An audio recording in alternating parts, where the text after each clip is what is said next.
Hi, Stan. Hi, good How are you? evening. Well, Great. morning for afternoon for you, but evening here. Almost. We were going to talk about integrity and virtues today, All and right. you've already expressed some of those virtue and integrity, with especially the one of trustworthiness. We can always trust Sen to be on time and reliable to be ready for learning each day. When I remember and not occupied. How's your day? That's okay. Yeah. You work today? Yeah. I worked this whole week, but yeah, I had to go in the office today and I'm going in tomorrow too, so yeah. Okay. Okay. All righty. Um, And yeah. I paid the rest of the Oh, invoice. Yeah. wow. See, awesome. See, we're perfect. Okay. I'm very grateful for that. Okay. I didn't have to even remind you. Okay. So that's awesome. And we're finished, right? You done? Yeah. Yeah. You're The free. invoice is You're free. completed. No more application. Okay. So, um, we're gonna restart the season pretty soon, within maybe a week or 2 week, maybe August at the latest. I'm trying to um, how do you say improve on the process so that you guys can get the best out of the coaching and the learning. I think Okay. next round around we're gonna have to do a little bit more practice and assessment. Okay, you get to do some answer some quizzes and do some more assignment. Okay, because in the this journey of the inner being, previously it is taught in a 21 day fashion, day after day after day. So the participant can basically just kind of passively imprint it. It is said that you can just listen to the coaching and the training while asleep, and subconsciously you will absorb it and you will experience transformation. And it is true. People do experience transformation simply by passively listening. However, considering the busyness of modern Western life, most of us don't have the time to get in here every day. And so we're doing this once or twice a week. And because of that separation, we need to be more proactive with our own time. That means we need to do some assessment, some Yes. assignment. So be proactive. We'll get the learning machine churning, so that we can experience that transformation a little faster instead of a little slower. Okay. But other than that, in this past 6 months, have you felt any change? Do you feel any improvement? Do you get the benefit in any of those areas of life, your inner being, your health, your relationship, or your finances? Uh, that's- well, finances, not really. The stock Okay, market we is haven't still the even stock done. market. Okay. Yeah. Um, at home, I How guess, about is a just little bit more peaceful, but still some arguments here and there. But okay? yeah, so I guess there's still a lot more to work on for myself, Okay. I guess. Yeah. Yeah. Okay. Okay. I definitely appreciate your perseverance and your patience. Okay. That is a quality of magnanimity with respect to yourself. That is tolerance. Okay, that being tolerant, that is being loving to yourself, not pressuring yourself to change and criticizing yourself if you are not experiencing that transformation. It took me about 3 years before I can, honestly say that I felt some transformation. It took me 3 years. Okay, Okay. and that's after the coaching, that's after the mentor program, as well as multiple inner being seasons. Hmm. So it took me a while, Some Yeah. of us take longer. Yeah, okay. Um, well, let's just get started, okay, so that we don't waste time. And then later on, when Nguyen comes in, I will discuss the physical aspect, the physical exercise. We'll see if we can find a good time for we can do regular exercise. I know Right. Nguyen is her time is an issue. She can't even be very consistent with the gratitude practice. So Yeah. Yeah. that's something that a barrier that we all have to overcome. Back when I first started learning this material, my timing was not very flexible either.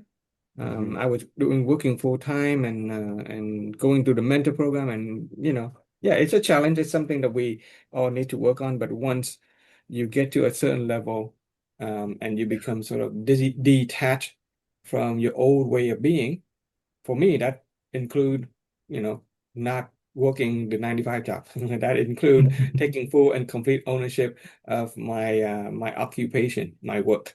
Okay, so that's a Yeah. big transformation for me to free myself up from time. That is a freedom of time that I've experienced, and then I'm working on the freedom of finance. Okay. Um, okay. Well, what do you remember from last time? Mm. Any impression? Anything at all? Besides the character, I think I We talked missed. about integrity and virtue. Yeah, I think I missed the last session one. Oh, okay. Yeah, yeah, Okay. because it was Canada's Day. Yeah, Wednesday. Okay. Yeah, Okay. No problem. Okay. I missed that one. So let's no problem at all. Let's do some review. Okay, no problem. I love to do reviews. We talked about, oh, let me do the screen sharing thing.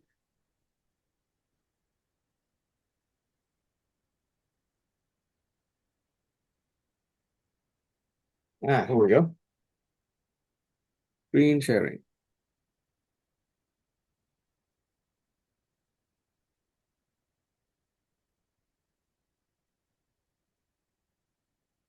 Oopsie, not that one.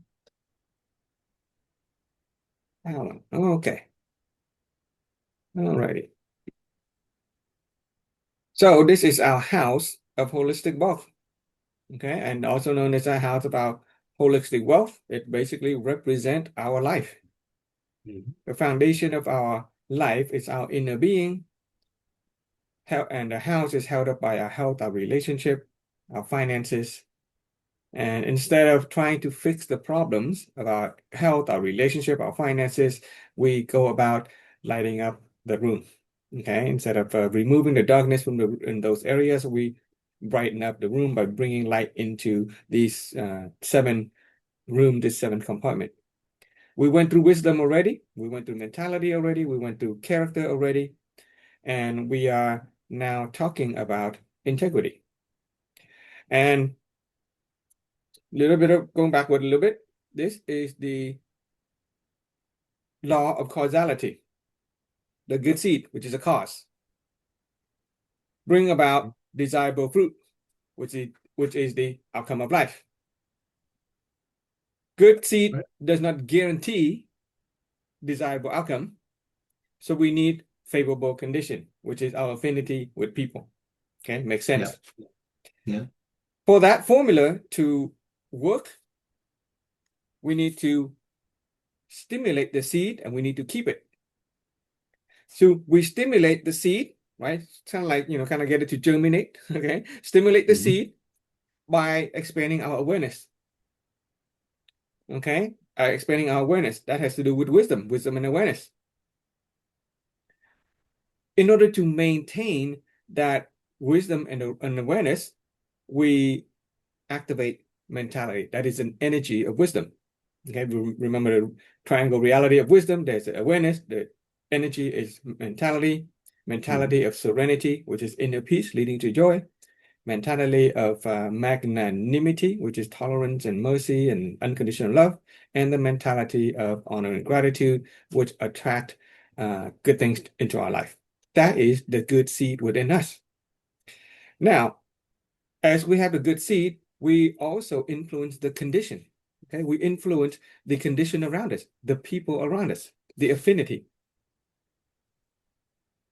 In order to stimulate the favorable condition around us, we give gift. That is the seven offering, seven important givings of life, seven gifts. the gift of our face, our smile, our eyes, the gift of our heart, our body, our spirit, and the gift of our position or status in life. Right? When you give, people like you, they want to come to you. Right? That's simple to understand. You give, they want to come to you. These are gift, material gift, as well as non-material gift. Okay, you help people, that can be material, or to simply be holding them and holding space for them, that is non-material. Giving people gift stimulates the affinity, the favorable condition, want to make people want to come into your life. And once you start to attract people, how do you keep them in your life? Why we got to keep them in our life? Then we have to go to work on refining our character. Refining our character. A person of refined character, also known as a person rich in character or a wholesome character, is a person who can express the emotion and the awareness such that people will sense that you are joyful, that you are hopeful, that you are trusting, that you are loving, that you are magnanimous, that you are grateful, that you are simple, and that you are authentic. Okay, we talked about the character of authenticity. Okay, authentic meaning to be the author. Now, who is the author of our actions and our emotion? Is it our mind and our emotion that is running amok, or is it our true self, which stems from the mentality of serenity and the level 3 awareness? That is the character. So in general, when you are a person of refined character, you want people want to be close to you. First, you attract them to you with your 7 gift, then you keep them with you. They want to be close to you. So a definition of a person of refined character is one whom others want to be close to. And that is also a definition of a successful person. A successful person is one whom others want to be close to.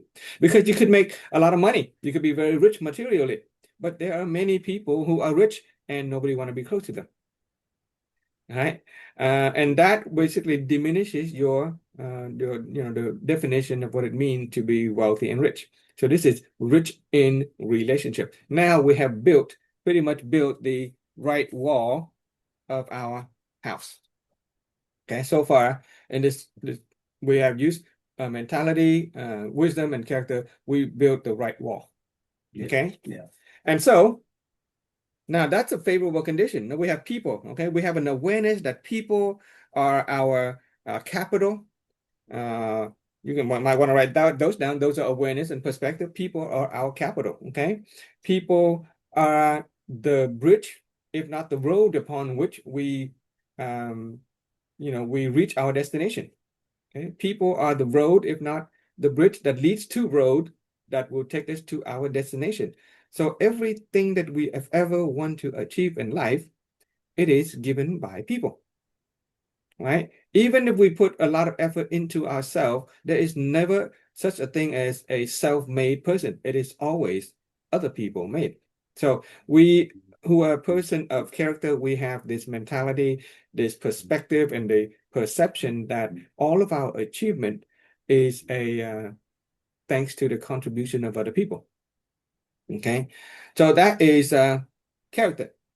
And then people will give us, through people, we can start to reap the fruit of life. These are the material stuff that we want. Okay, these are the material, the money, the opportunity, even the physical health. Okay, anything that is material, even competency. Okay, these are the material stuff. Competency, skills. Okay, they are taught by people. So when we start to want to reap the fruit of our the desirable fruit in life, we need to appetite. Basically, tell people what we want. Okay, tell people what we want with the energy of appreciation and gratitude. If we use the example of the YouTuber Ryan, right? We all know Ryan and his family. All they did was they opened toys and they play. When Ryan was a baby, they just opened a bunch of toys and they play, and that is them showing their appreciation for the toys, and they tell the whole world about it. And after a while, people would send them toys. And so Ryan just get a bunch of toys, and after a while, they get money for talking about the toys. And so they're now filthy rich because they express their appreciation for the toys by telling the entire world about it. And so if we want to start to stimulate the fruit of our life, we need to start to appreciate our goals and dreams. Okay, this is when we talk about our goals and dreams. We repeat it, we mention it. The basis of appreciating is to repeat and remind other people of the good things that we want or we have in life. Okay, appreciating is repeating and reminding other people of the good things that we have or we want in life with the energy of honor and gratitude, with the energy of appreciation and gratitude. If you're a boss and you have employees and you want employees to continue to doing good job, what do? We appreciate. You appreciate them, you acknowledge them, you tell the world about how good this employee is, what kind of accomplishment they've been doing. So guess what? The employee is going to be motivated to work better and stay with you, right? So without appreciating, it is difficult to continue to reap the fruit of life, okay? And so once we start to reap the fruit of life, we start to receive money, we start to get health, we start to have, quality, talent asset and valued asset in our organization, in our company. Okay, how do we keep those? Okay, because people has a way of acquiring a fortune, and they also have a way of losing fortune very quickly. Okay, people have a way of acquiring fortune and losing fortune. And so how do you keep them together for sustainability and a lasting, good life? And that is integrity. So integrity is simply defined as, okay, so remember, integrity sits in the middle. Okay, so integrity sits in the middle. By definition, the word integrity or integrate simply means to bring together, keep together, right? When we hear in just a vernacular language, when we hear people say the integrity of a building, what does that convey? When somebody say the structural integrity of a building or the structural integrity of a bridge, what does that convey? What does integrity mean when you hear the word integrity? How it holds it together, I guess, or It how, fits together. Yeah. yeah, The structural integrity of a bridge is a bridge that is together. yeah. Okay. It won't fall apart.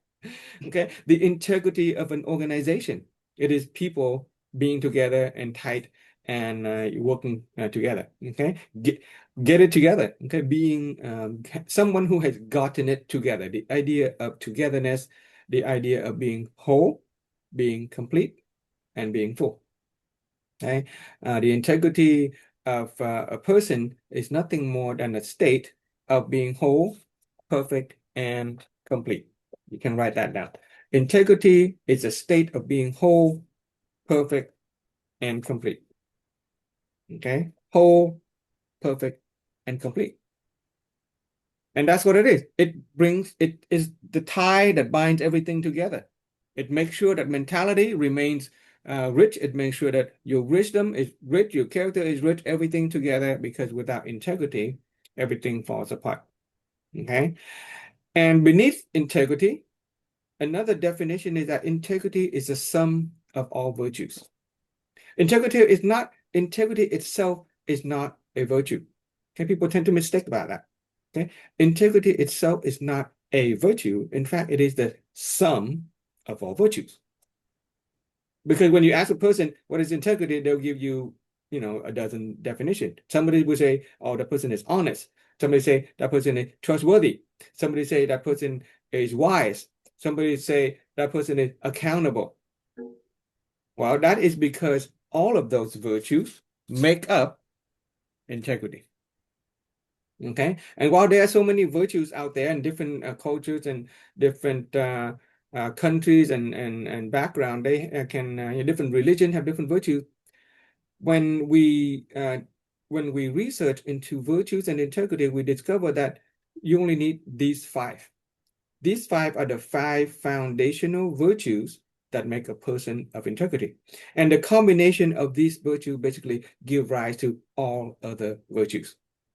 Okay, so there are 5 virtues that make a person of integrity, or a virtue of outstanding virtue. If you study the official WIT definition, we talk about outstanding virtue. Okay, a person of outstanding virtue or a person of integrity is a person who has compiled all the in fullness, okay, all the virtues of humanity, propriety, trustworthiness, accountability, and the virtue of wisdom. Notice that in our philosophy, wisdom appears all over the place. As an awareness, wisdom appears. As a mentality, as a character, there's a character of wisdom, and now there is a the virtue of wisdom. Okay. So last time we talked about the virtue of humanity. Okay, it's important to remind ourselves when we think of humanity, we think of the word humane. Okay, when we think about to be humane, and to be humane is nothing more than to love. Okay, to love another person, to love. There's a humane society that loves animal, which is kind of ironic. Humane. There should be an inhumane society or something, but there's a humane society which expresses love for animal. Okay. Anyway, to be humane is mean to love. And if you take the Christian teaching, basically Jesus teaches there are only 2 things that you ever need to focus on. One, to worship God, and to love humanity. That's it. So love is what makes human being a human being, a full and complete human being. And love is something that makes a person fully human. Okay. Um, and and to be a person of integrity is a person who expresses these 5 virtues across the 4 survival motivation, not just for themselves, not just for the family, but for themselves, for the family, for the organization, and for the society and the world all together. A person of integrity has the ability to see themselves in the context of the family, see the family in the context of the organization, see the organization in the context of the world.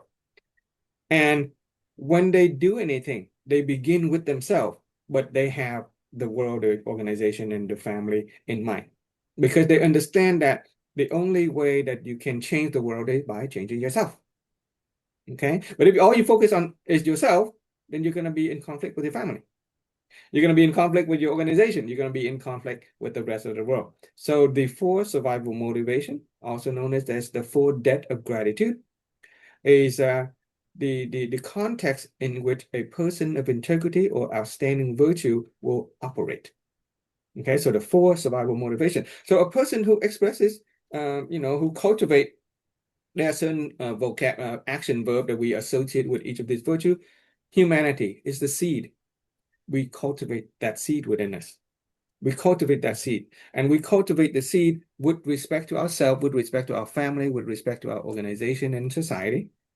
When it comes to humanity or love, it is providing for the needs. Okay, there are 7 orders of need: physiological need, which is basic need. There's a safety need, there's a social connection need, there's a need for self-expression, need for self-esteem and respect. And importantly, the highest need that a person will strive for eventually when they become a state of whole and perfect and completeness is the need to give to other people. Right? So it goes back to the 7 gifts. Okay? The highest need is the gift of your position. That bottom seat, that's an important need. Okay. And of course, when a person cultivate the seed of humanity with respect to the family, same thing. You provide for the basic need of the family. Family need to eat. They need to sleep. Right? You need to provide for the safety and the social connection of individual family member, as well as a connection between family and other family. You need to provide for the need of the family to express itself, to be respected. There are family culture that we want to observe and express. And of course, the families need to give to other people. And similarly, you extend that to the organization, and when you express the virtue of humanity toward an organization, you provide for the physiological need of the organization.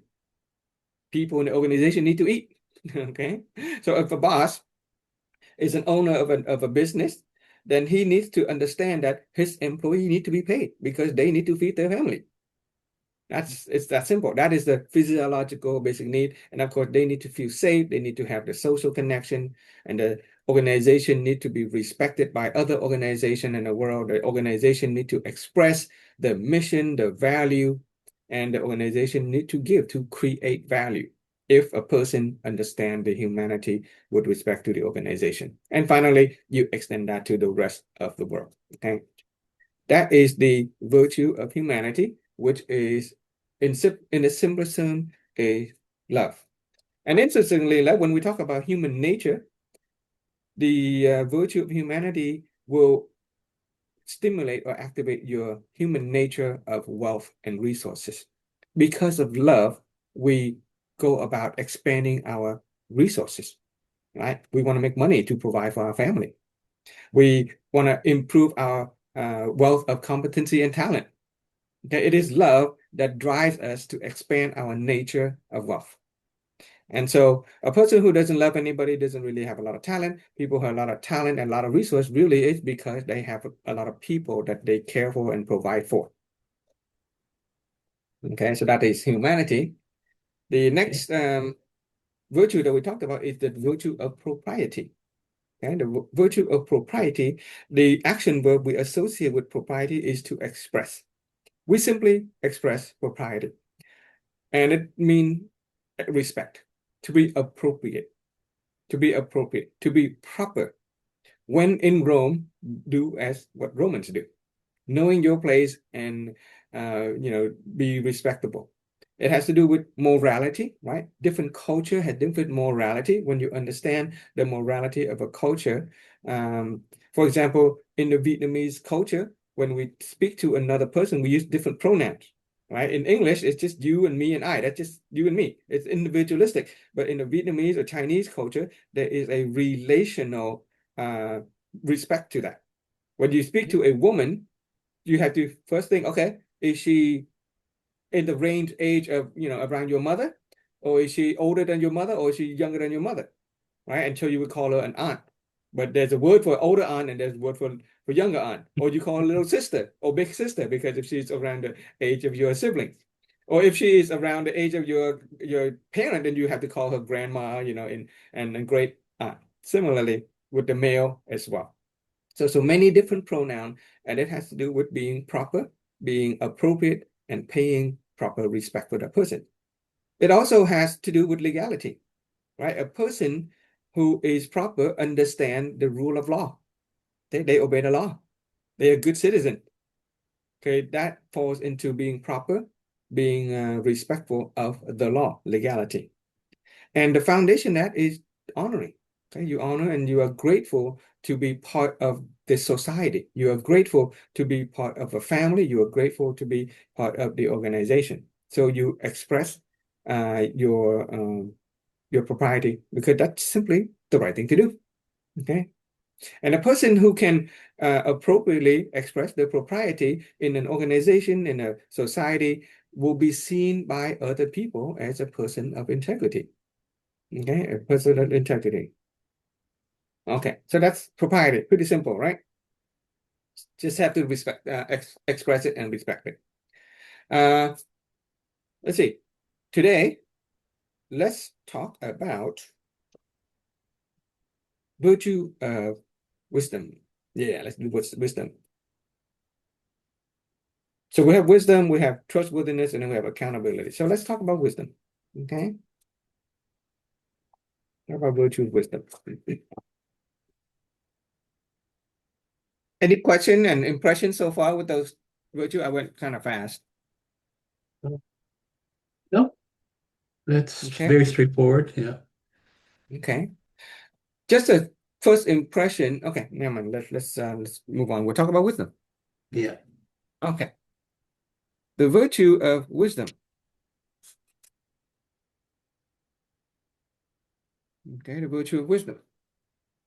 Well, I mean, Um, if I look back at myself, yeah, I mean, I've always thought of myself and not really of others. So my humanity wasn't really there. I mean, I do love my parents, my family, try to develop myself and develop a family. Organization, I only thought of just wealth, just making money from them.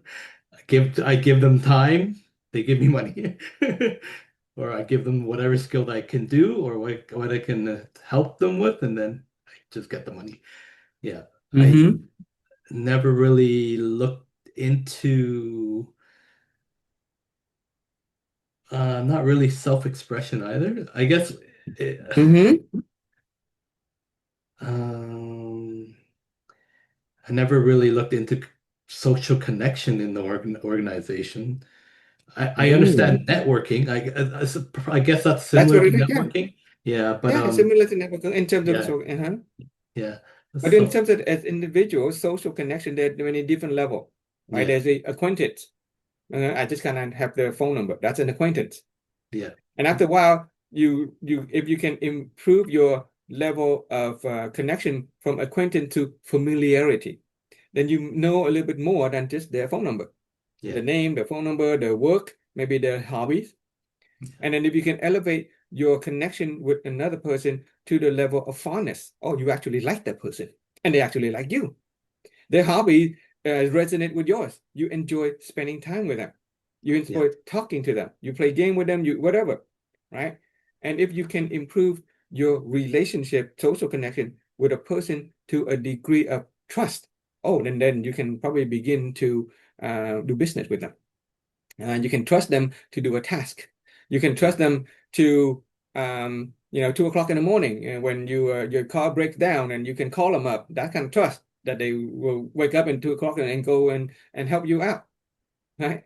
There's a saying there's a funny saying in the English language. It says that a good friend would help you move.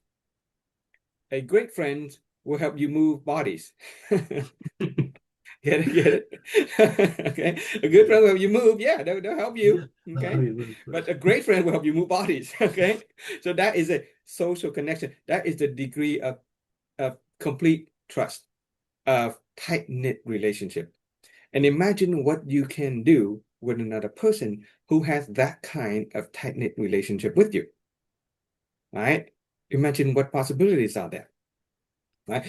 Imagine for some people they have a spouse, but they may not even have a trusting relationship with their spouse. They may have sexual intimacy, but they don't have a trust kind of intimacy, right? Some people cannot trust their spouse to go to a business meeting with the opposite sex. I know, my sister's husband, yeah, that's problematic. So if you can, and that means, their ability to love that spouse is questionable. Something is going on with the sense of wholeness. Okay, that usually means there's something missing in the sense of love for themselves. Maybe they're missing some social connection, and so they cannot trust another person. They cannot trust themselves. Maybe they're missing some self-esteem, right? So social connection is very important. Okay, and social connection is the key to building wealth. Okay, so that's why I'm helping you guys with these philosophy, so that eventually you guys can build your wealth. Okay. And yeah, we'll get back to that later. Okay. yeah, But great that you are beginning to see yourself in the context of humanity and love. You can see yourself that if you want more wealth, then you really have to love more people or be more loving to people. Expand your heart, hold space for them, provide for their needs. All right. Your family. That's why when I was single, I didn't care about working. I didn't care about having a house. I didn't care about taking care of myself. But when I got married and I have my son, I started to have to take seriously. I had to go to work. I had to expand my resources yeah, because of love. Similarly, when you're married, or when you're children. So if you really want to expand your own wealth, you have to start thinking about other people. And the richest people are the people who provide not only for their family, the organization, but they provide for the entire world, right? When Bill Gates was building computers, he was just interested in, selling computers. He wanted everybody to have a personal computer in every single house. That's humanity. That is expression of love for humanity. Mhm. It might not be lovey-dovey like the kind of love we have with our spouse and our children, but that is an expression of love. That is the need to give. That is self-expression. That is right. Similarly, when Steve Jobs was working on iPhone, he wanted everybody to have it, not just just for his family or his company. So expand your heart, expand your mind, expand your wealth. Okay. Powerful, powerful seed. That's why it's the first one we talk about. It is the seed. Okay. Our philosophy is all about root and seed. It is the seed of our life. It is the virtue of humanity. Okay. But it takes wisdom. It takes wisdom to understand, to be able to cultivate humanity. Okay. Yeah. And I'll show you how they link together later. But there is a link to Mhm. that. And it is wisdom that will help us cultivate humanity. With wisdom, the action verb we want to have associated is to open the mind. Okay, open. This is the word thinking about open. Open our mind. Open our wisdom. Elevate our wisdom. Okay, open, open, open. Open the mind. Okay, and wisdom is very interesting because it is associated with listening. Okay, listen. We'll explain why that is in a bit.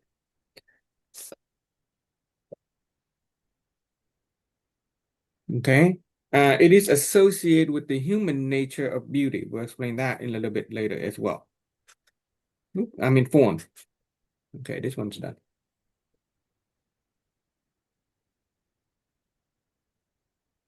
Okay. Form. Okay, form, which is beauty and organizations and arrangement and pattern, right? A person who expresses wisdom to themselves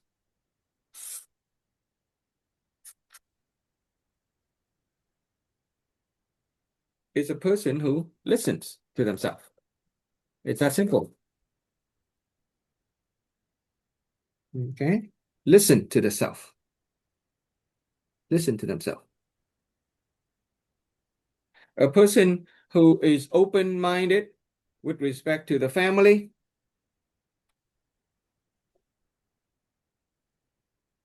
with respect to the organization,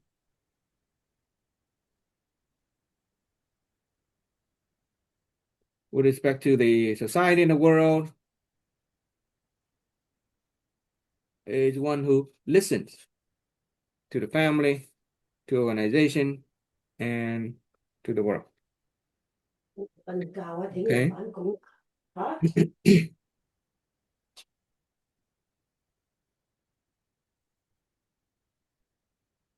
If you need to take care of something, go ahead.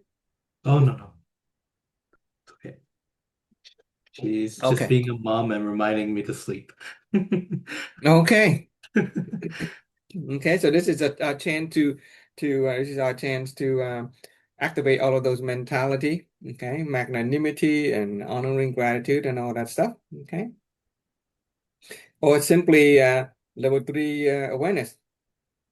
I know I'm hearing it. I know I'm seeing it. And that's it. It doesn't affect us at all.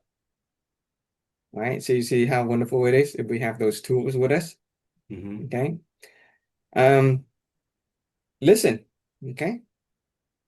In fact, what just happened right now, you can practice listening to your mom. Okay.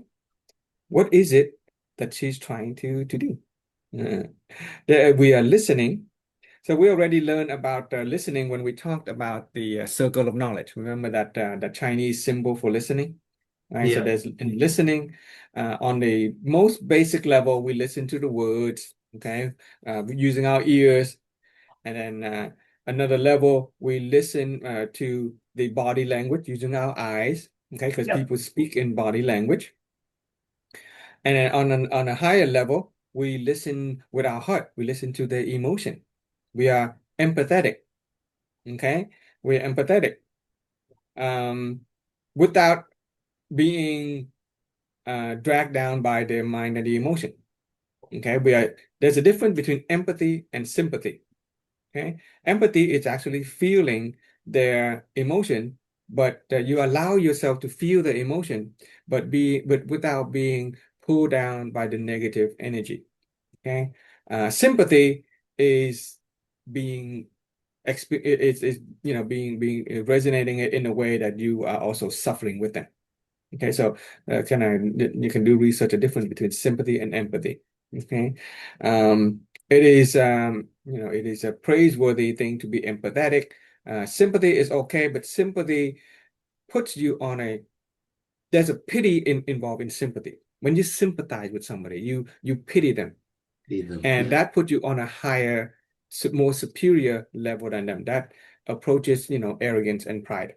And that is different than empathy. Okay, empathy allows yourself to be on a same level, but in our practice, our philosophy, you allow yourself to feel it, but you are not attached to it. Uh, That is magnanimity. Okay, you allow yourself to feel it, but you're not attached to it. So we rise above the problems of others.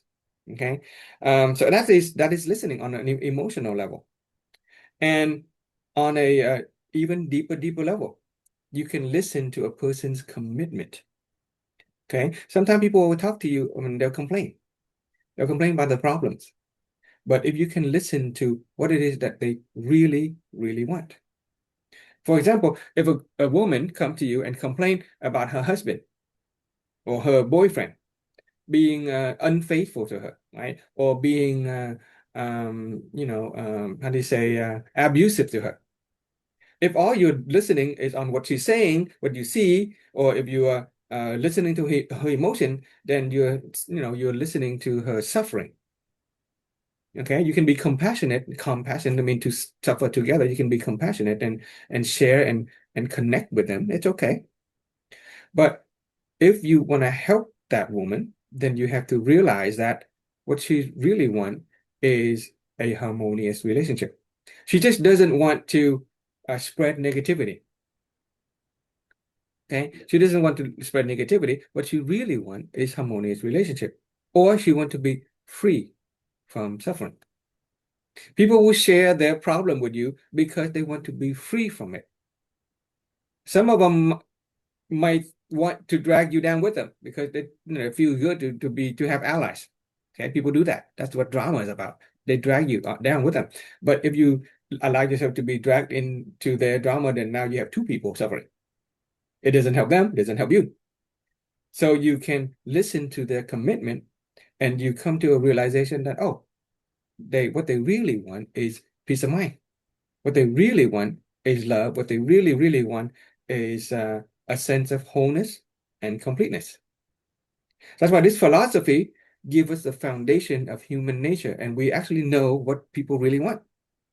People really want peace of mind. People really want to be healthy. People we want a meaningful relationship, and they want material abundance in the roof of the house. So we already understand what people really want. You just kind of based on that, and you listen for that commitment, right? Um, so what you're listening for is a need to rise above their problem. Okay, well, you listen for not the problem, but the need to rise above the problem. When it comes to the family, the organization, the entire world, same thing. Okay, you turn on the news and you see drama, you see crime, you see war, you see people suffering. If all we're doing is we're listening to that, then by way of our hearing and seeing and talking and knowing, we are accumulating and acquiring a bunch of negativity. And before we know it, we're going to be very negative people. We're going to attract a lot of negativity. But you listen, you turn on the news and you listen to all that negativity and you realize that, the world is really in need of serenity. The world is really in need of magnanimity and honoring gratitude. Then you rise above the problem and there is a chance for you to pull them out of their problem. Okay, that is listening to the voice of all of humanity. Okay, listen to all of humanity. You listen when it comes to material needs.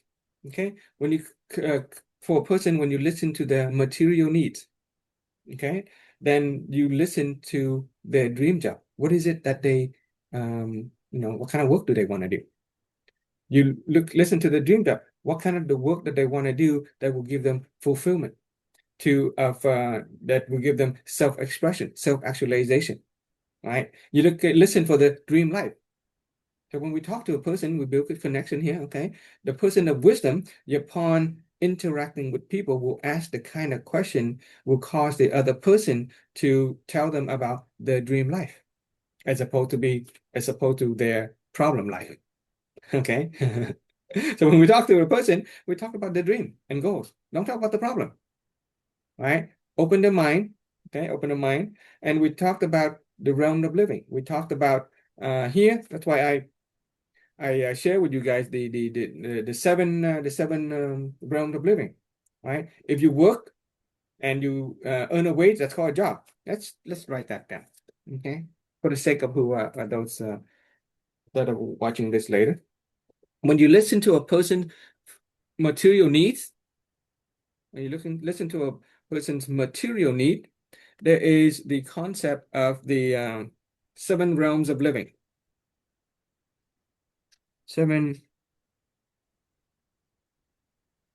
realms of living.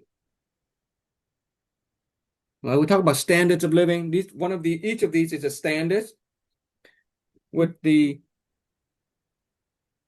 first realm of living is that we go to work and we earn a wage. Okay, we call that a job. Okay. Now, if you have a job,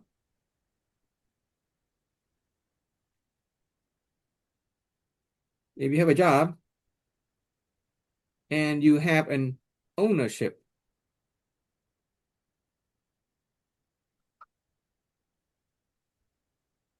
or you have a sense of mastery that you own it,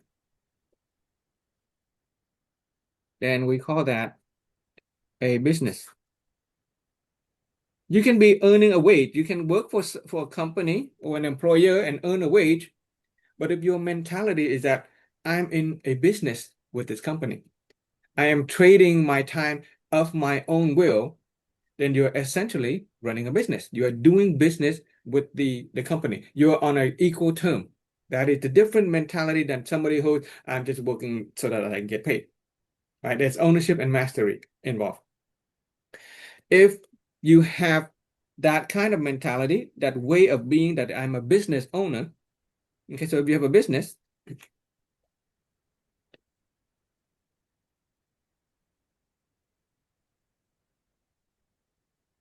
and that business actually make a profit, meaning what you put in, meaning what you get out of it generates, a positive net. Okay, because if you're working on a wage, even if you have a mentality of an owner, you're not really generating profit. Every week, every month, you're giving X amount of time, X amount of effort, you're getting exact X amount of return. So that's not a profit. That's an equal exchange. That's a net zero, basically. But if your business actually generate a profit, meaning that every time you go in, the outcome is higher than the input, the output is higher than the input, then we consider you have taken up a vocation. Okay, it is a calling because you are now serious about it. It is part of your life. We call it a vocation. The word vocation comes from the to call, vocal. Okay, it's like you start to have a mission, a purpose. Okay, a mission or purpose. It is a vocation. Now, once you have a vocation, right?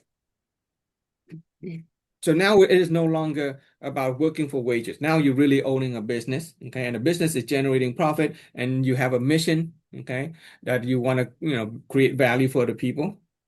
Then if you have a vocation,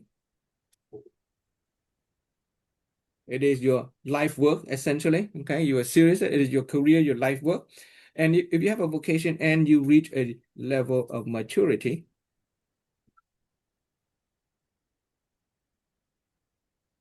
then we call that success. Okay. And maturity here, what? Maturity in awareness, maturity of perspective, maturity of mentality, right? That leads to maturity of character. And a person of character is a person who other people want to be close to. And that is the definition of a successful person. Okay, you have to have a vocation, you're generating profit, and you have the maturity in terms of your inner being, your mind, your emotion is mature. Then we call that you are a person of success. And if you have success, in other words, people like you, they want to be close to you. Oop, 5. So if you have success,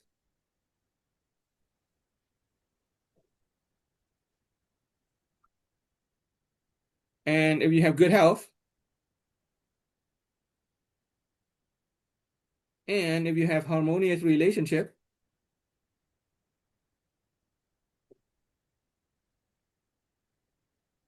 right? Here we're talking about family relationship, spousal relationship. Then we dare say you have achieved the state that everybody wants to get to, which is happiness. Here we materialize happiness. We actually define it. Because people have a vague idea of what happiness is, and because they have a vague idea of what happiness is, nobody really achieve happiness. To make it clear and present and simple, first you have to have success, you have to have health, you have harmonious relationship, then you're really happy. Because anything less than that, you're kind of lying to yourself.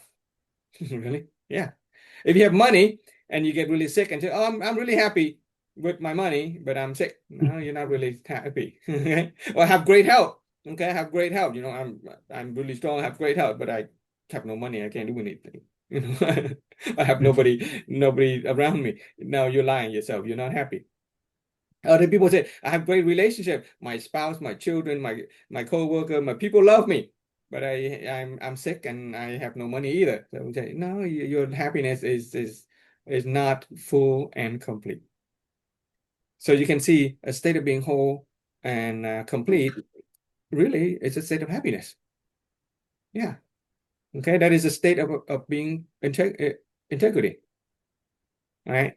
And of course, if you have the happiness, okay, if you have happiness and you can actually start to help other people. Okay, so this is happiness.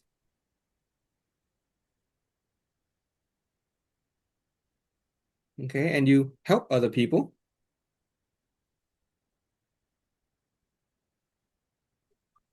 You have others be happy.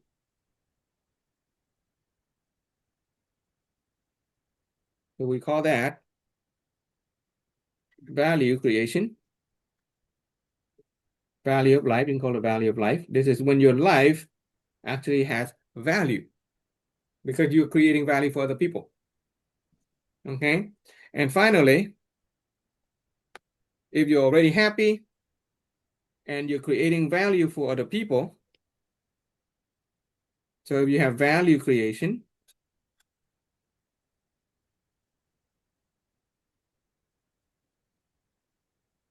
and you help, and you propagate,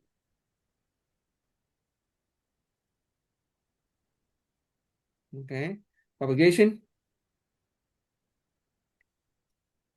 meaning you have happiness, you help other people be happy, and you are spreading that way of life to other people, then that is called culture. You're creating a culture of happiness, a culture of fulfillment, a culture of integrity.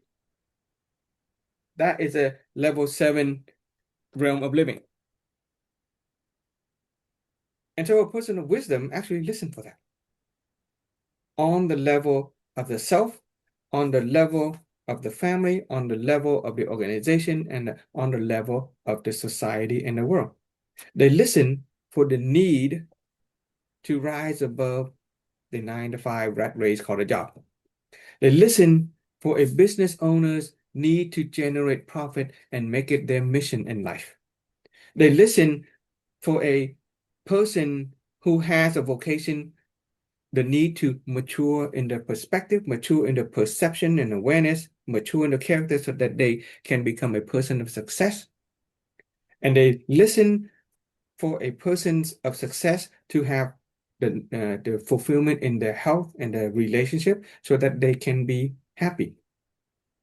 And finally, you listen to a happy person to see if they are willing and ready to help other people and create a life of value. And finally, if you can listen for the person who create value to see if they have the potential to turn that into a culture. It takes wisdom to listen to that. It takes wisdom to listen to that. Okay. Listen, this first part, okay, what I'm doing with you guys in this coaching, it's I'm listening for your need to be free. Where you need to be free. Okay. Free from the 9 to 5 job. Okay, so that you can be free to pursue your goals and your dream. Okay, so you can be free to pursue your goals and your dream, so you can be free from your health, constraint, so that you can be free from your relationship constraint. Right? We all have ties that bind us with our relationship, the past, constraint of the past, right? Some pain, some disappointment from the past. The 30-day gratitude challenge is a tool in which we free ourselves from the constraint of the past with respect to our relationship and other things. So what I'm listening for in this season of Inner Being, season 6, is freedom.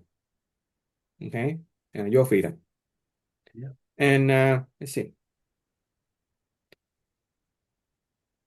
So if you can listen, let's write another. We operate on a causality. So if you can listen to another person or even to yourself, okay, you can listen to yourself. The seed of it is listening. Okay. If you listen to yourself or you listen to another person, that listening will enable you to connect. Right? Wouldn't it be nice to connect with yourself? Right? Would it be nice to connect with your spouse, your children, your parents, your coworker? Once you can connect with them, your interaction with them, it may present some challenge. Okay, it may present some challenge when you try to connect with other people. That opens up the opportunity for you to master your inner being.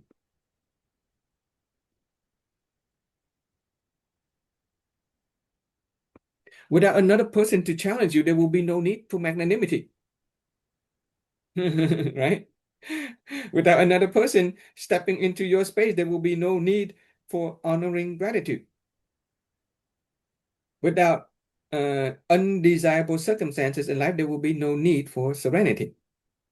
So it is by connecting with other human beings that we get a chance to master our inner being, master our mentality, master our awareness, master our character, our integrity.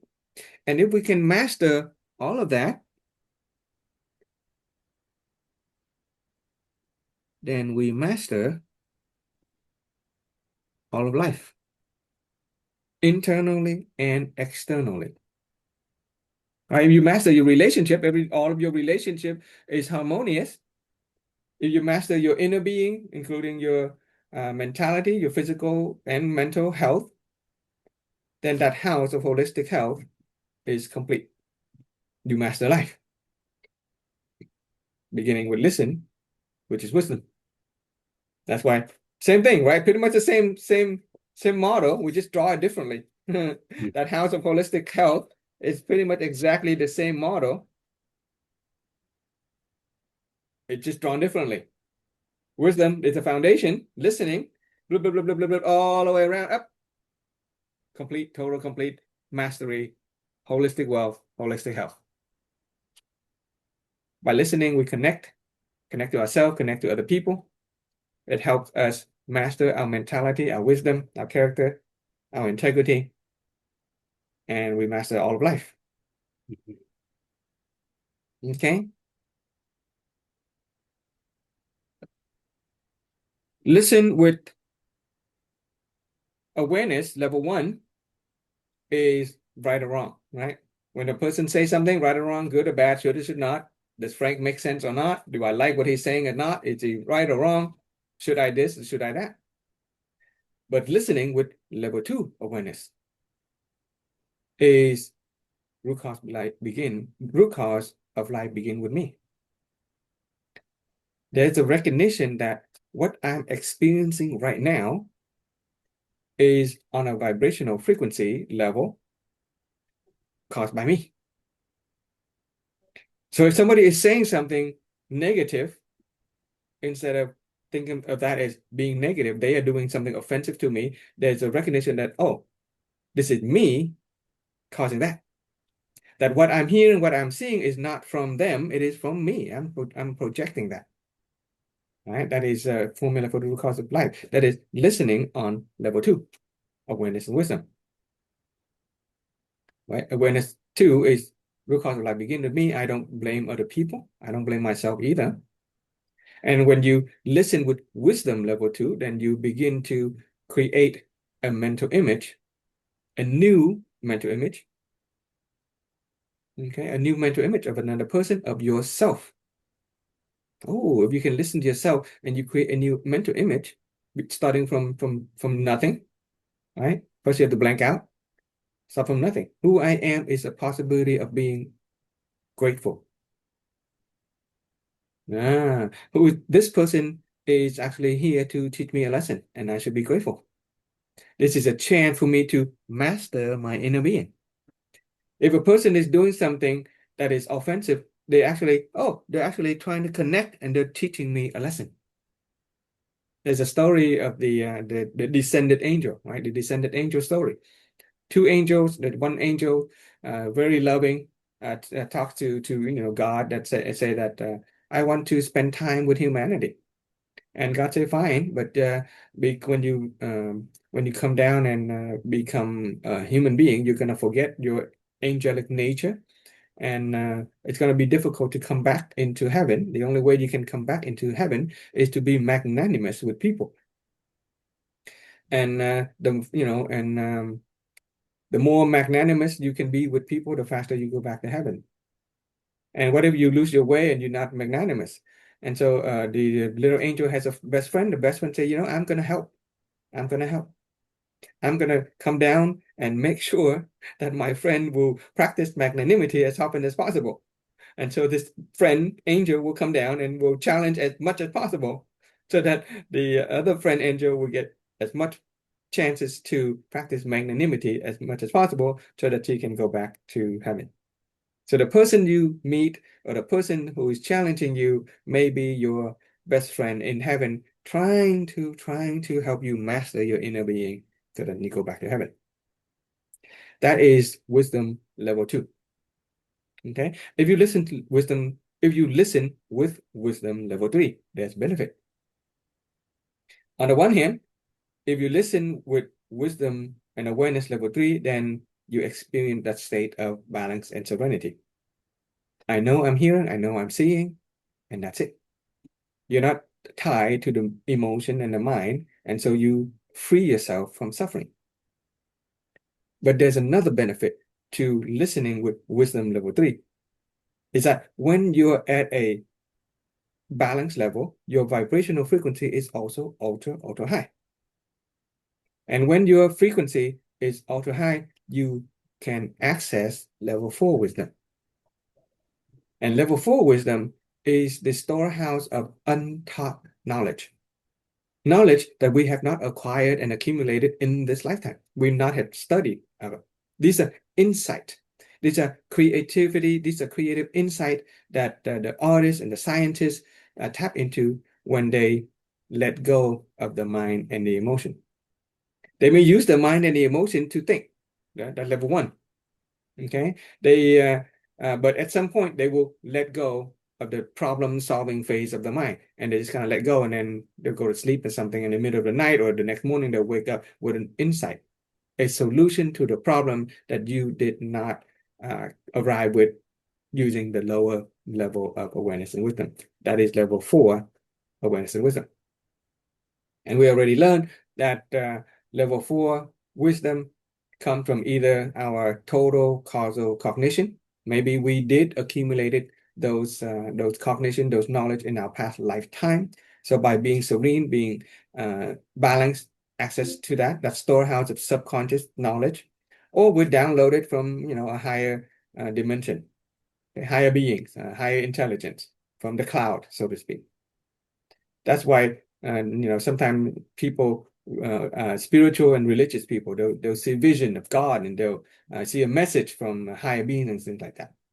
And so both science and religion talks about these connection with a higher dimension, but only when you completely free yourself from the mind and the emotion and get into the state of perfect balance. Okay, that is listening with emptiness. Okay. What are your impressions about wisdom and virtue of listening? I'm actually kind of tying this to like just meditation itself. I mean, or emptiness meditation, or something where you allow your thoughts to come, but you don't focus on it. And you just let it go. My emptiness meditation is never empty. The Yeah, more I try to empty, at first it I'll just get the keeps like, busyness. I'll get the busyness with the little thing, but I get a lot of insight that I share in a lot of this stuff. yeah. It opens that total causal cognition. I get a lot of insight for speeches and presentation and stuff like that. I've been sitting there, I'm meditating. Okay, I'm trying to relax, but oh my God, all these ideas are coming.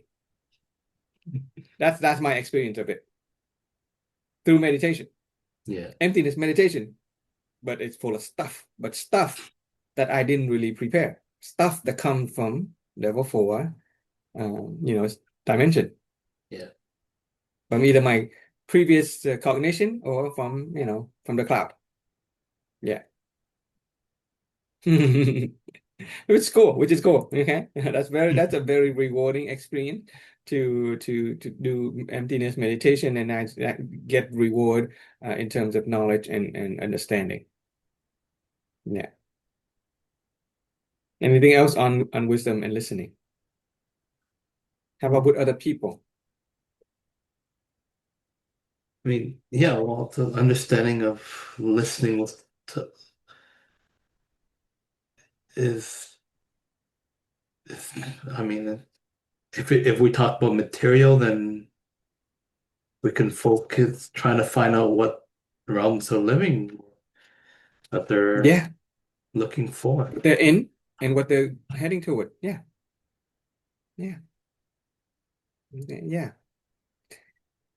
Okay, excellent. Okay, so okay, let's talk about.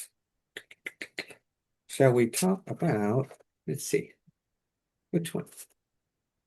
Let's talk about accountability and then trustworthiness. Okay, yeah, accountability.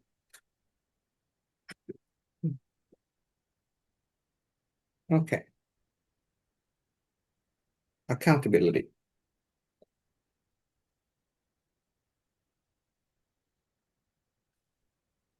Okay,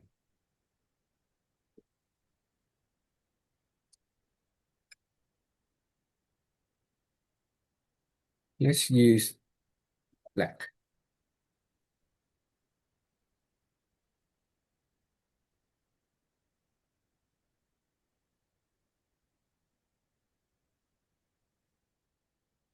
Accountability.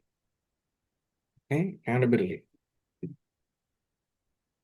With accountability, the action verb is to honor or honor, to honor. Okay, as in you honor a debt, and honor an obligation. Okay, that kind of honor. To uphold. I think the better word was uphold. Uphold. Uphold. Uphold. Okay, that's fine for now. I just use the translation called honor. It's still everything is still in the process of being improved for in terms of translation. I'm out of red today. I've been using a lot of red, a lot of red. Okay. Honor is an action verb that we want to use. It is related to the virtue of identity. I mean the human nature of identity. Right? Let me make sure I get it right. Yep. The nature of identity. Yep. It is the ego part, the fame, the identity. Okay. A person who is accountable, um, there's another word which oh yeah, okay, I should put it in here. It's in here. Accountability is responsible. Responsibility. Responsible. Responsible. Able to respond. Okay. Some wordplay there. Responsibility, to be responsible mean to be able to respond. Accountability is account, to count. The ability to count, to balance your checkbook in terms of merit and favors. A person who is accountable is a person who is responsible for maintaining that balance of merit, of favors all. A person who is accountable to the self is a person who is responsible for themselves. Okay? Responsible.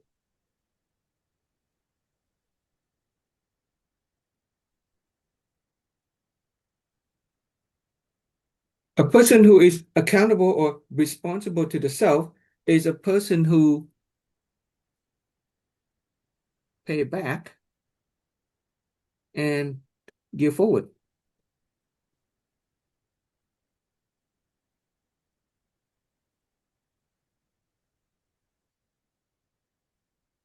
Let me make sure I get okay. Yeah.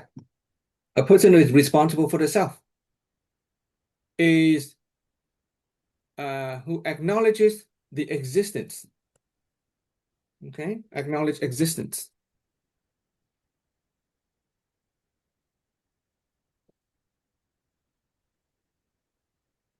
Existence. To acknowledge the existence. To understand that we exist for a reason. Reason for existence. Acknowledge existence, reason for existence. Let's say reason. Yeah, should be a reason. Reason for existence or purpose, a mission. A person who is accountable to the family is one who acknowledges one's reason for existence in the family. That we exist in the family for a purpose.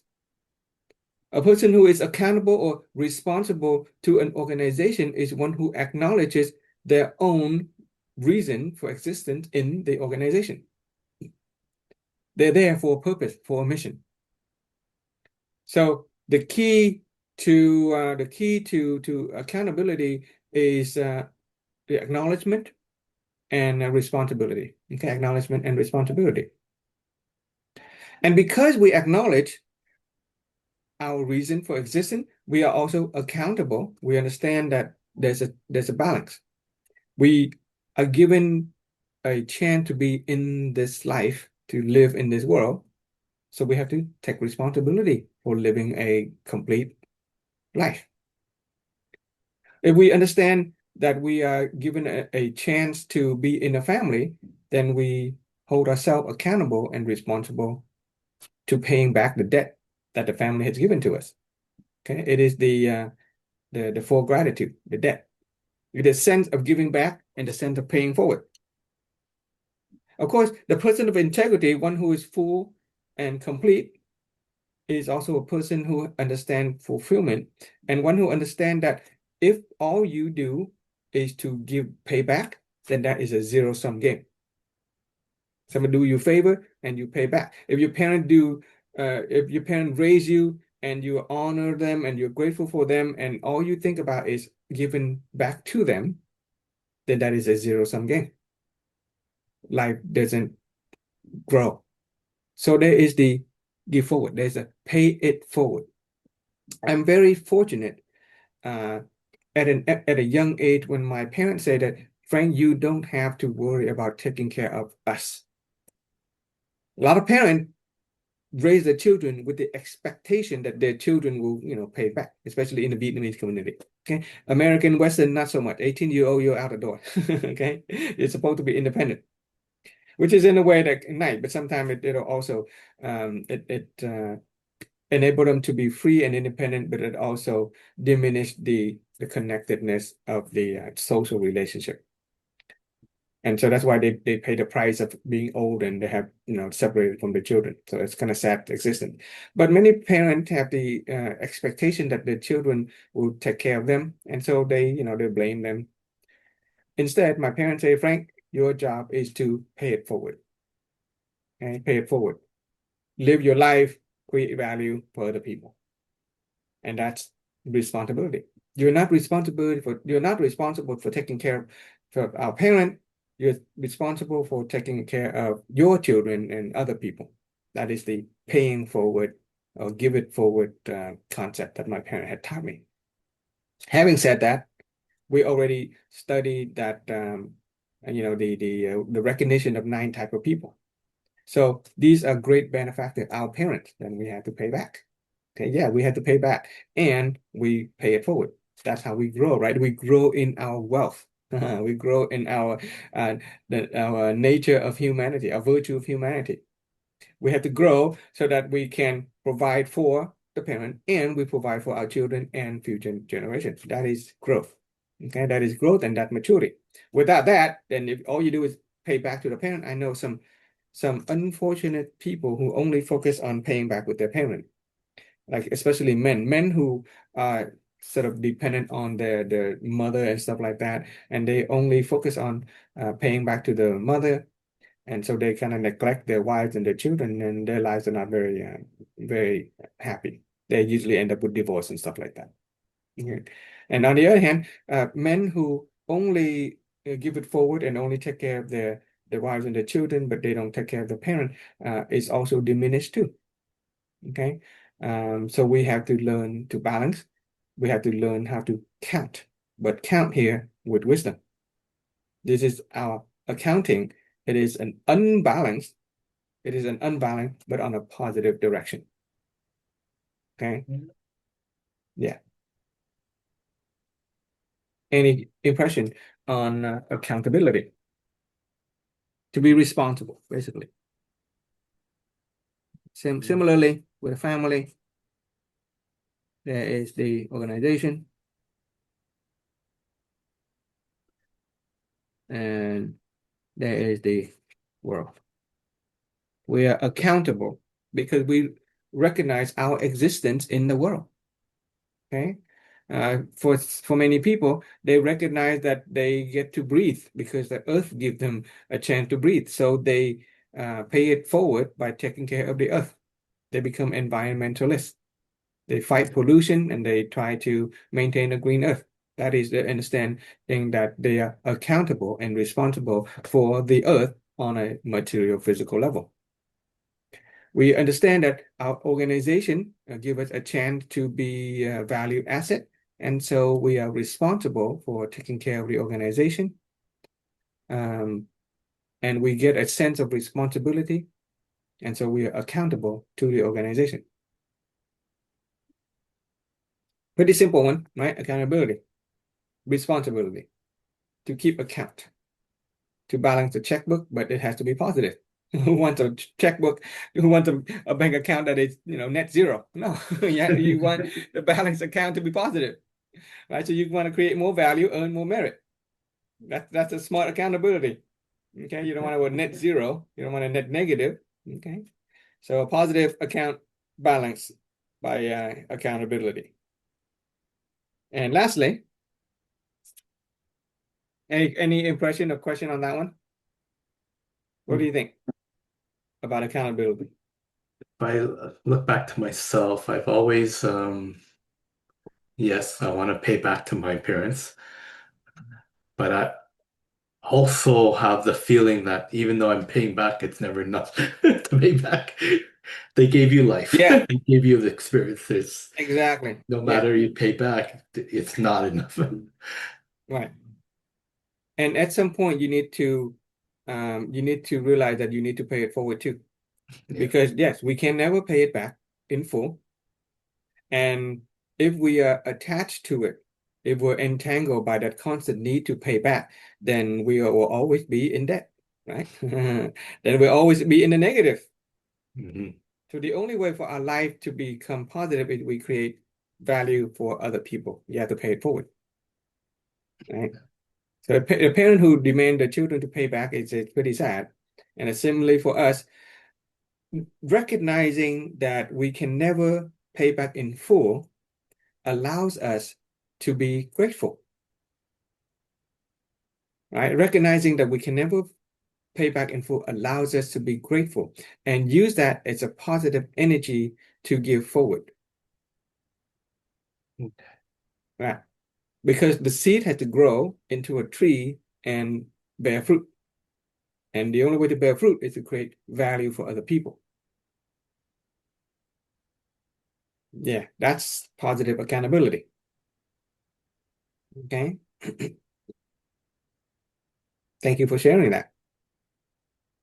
So I can sense your accountability is really strong, especially with your parents and stuff like that. So congratulations, you have that positive energy, but you can maybe free yourself up a little bit.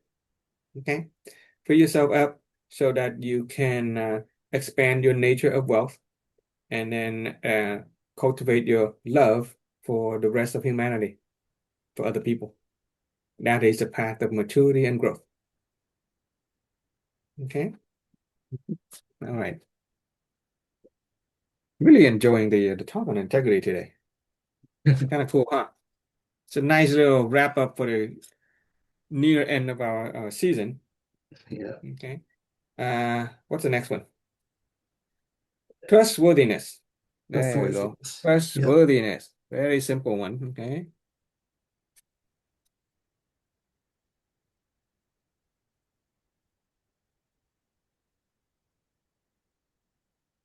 Trustworthiness. Um, the keyword of action verb is to keep.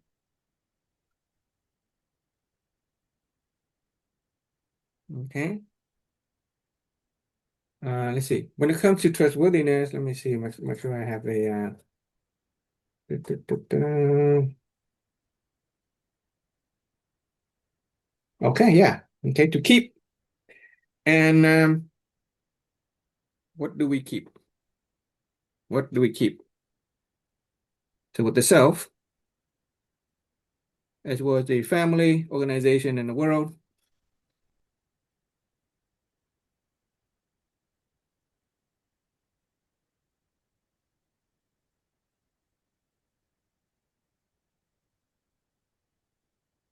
A person of trustworthiness is one who keeps their words Keeps their word. and keep the time. Being punctual. Okay, that's all it is. That's an action verb, and the human nature it relates to is this is trustworthiness relate to the human nature of eating. Okay, Why is that? Because the early bird gets the worm. Get it? Get it? Okay. Eating. Early bird gets the worm. Be on time. People will trust you. They'll pay you. If you work with customers and you're not on time, you cannot deliver, people won't trust you and you won't get paid. It's that simple. Yeah. Okay. Trustworthiness is related to the human nature of eating. So if you like to eat, you want to keep your word and you want to keep your time. Promises that we make, if we cannot keep our words with our we cannot keep our word, keep our promises, then people will not trust us to give us anything. We will have nothing to eat. Okay, no food, no money. Not much there is to say about it. Time is with respect to our time. Okay, trustworthiness with respect to our time. Our own keeping our word with ourselves. Okay, let's do a little bit of self reflection. What are some promises have we made to ourselves? For example, well, first of all, I'm very grateful for you, Sen, for being the kind of person who keep time. And you keep your word with respect to being on time and early to the Zoom. So you really are a person of integrity and a person of trustworthiness. Okay, I can always count on Sen for being there as much as possible. Okay, but in terms of self-reflection, what are some of your own impression with respect to keeping your word and keeping time? Have you made any promises to yourself lately? No, honestly, I think I haven't because I'm still so afraid of failure. Hmm? I said, I don't think I kept any words or truly set any goals because Okay. Yeah. So that is because we are missing mental images. yeah, Okay. The key for a person to be trustworthy or keeping the word and keeping time is to have clear mental image. If a person has no clear mental image, no goals, no dreams, then they will never really have a need to keep any promise. Now, a promise is a mental image, right? I'm going to do something. You see yourself in the future and you take the action to realize that. And so people will trust you. You walk the walk and you talk the talk. You do what you say and you say what you do. That is a person of trustworthiness. There's a character of trust too, right? yeah, It comes out of that. A person who exhibit the character of trust is a person that is trusting of other people. Okay, to trust other people, it comes from the nature of belief, right? Nature of belief. There's a positive and negative nature of belief. The mind doesn't not believe, so really doubt doesn't exist. There's always a belief. They just happen to either believe in it positive and negative. positively or the opposite. Yeah, So it is a nature of belief, but in order to believe something, you have to have imagination. You have to have mental image in something. If you have no imagination, if you don't have any mental image, then you can't really believe anybody, right? Whether you believe in God or you're not God, or you believe in yourself, or whether you can do that or not, that require a mental image. So you have to invent a mental image about yourself, about your ability to accomplish something, some goals, right? Could be financial goal, could be relationship goal, could be health goal. So you have to have mental image. So that's why on the format for root cause of life, we worked on building your mental image. The more clear mental image that you have, the clearer the source concept that you have, the more likely you're able to keep your word and your promise with respect to those mental images. Similarly with your time, if you say you're going to be there on time at 4:30 in the a.m., then if you have a clear mental image that you're going to wake up, that what you're going to do, you're going to participate in the gratitude challenge. And that means you're also going to have a clear mental image of when to go to bed and what it look like. A person who does not have a clear mental image of what they're going to do at 4 a.m., it's going to be hard to get out of bed. So to keep your word and keep time, to be a person of trustworthiness, all you got to do is make sure we have a clear mental image. Right?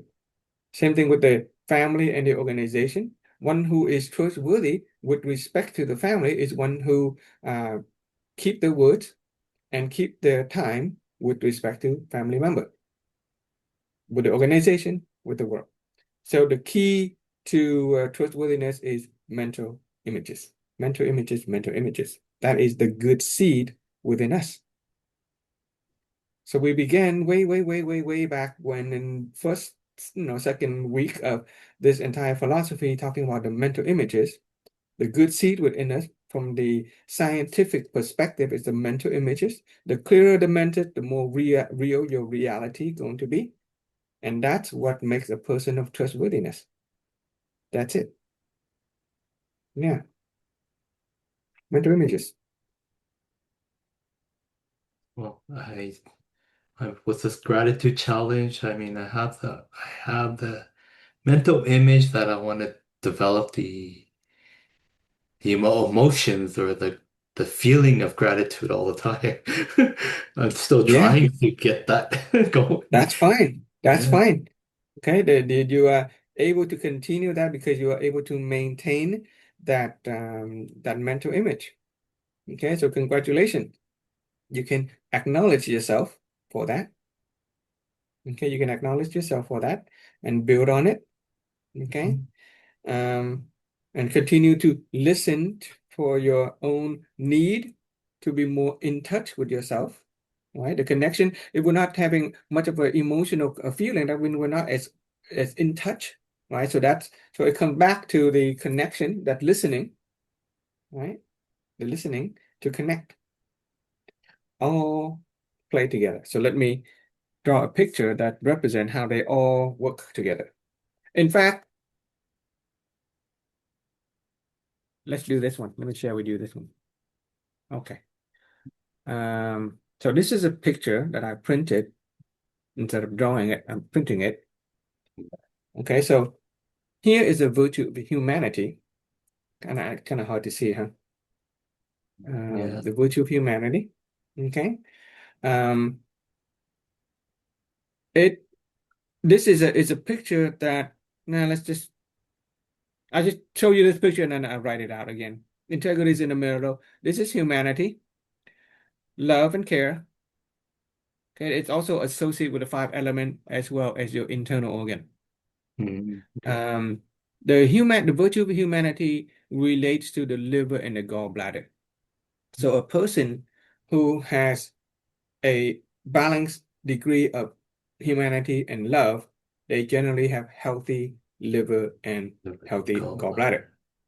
Okay. Anybody who's out of balance, not enough love or too much love, you can have too much love, too much worry and care and love, then your liver and your bladder will also you know uh, unbalanced. Okay, their disease is related to too much love. Mhm. The virtue of propriety relates to your heart and your small intestine. Okay, propriety, being proper, being balanced. A person who is out of balance, too much emotion, for example, too much stress, too much worry, right, damages their heart, and they have intestinal problem. Okay, people who are improper with food, improper with diet, improper with the emotion and the relationship. Okay, can uh, uh, can can run into problem with their heart and their intestine. The virtue of trustworthiness is associated with the stomach, the pancreas, and the spleen. If they don't keep the words and they're not punctual, they may have problem with their stomach, the pancreas, and the spleen. So you just kind of look at yourself, what areas of life, um, or what my internal organ is telling me. If I have an issue, maybe I have an unbalance, okay, too much or Like too little. like diabetes and gout. That's a Diabetes is kidney, pancreas, okay, pancreas and pancreas. stomach, acid reflux, okay. So that is a sense of keeping words and punctuality. The negativity of that is worry and overthinking. So it is worry and overthinking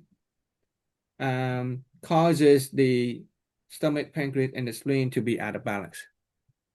Okay, so the negativity of propriety is that instead of being proper and balanced, you will have too much anxiety and or you overjoy. Okay, too much anxiety or overjoy, you will hurt your Over. heart and your intestine. Mm. With humanity, instead of love, you have a lot of anger and resentment. That'll hurt your liver and your gallbladder.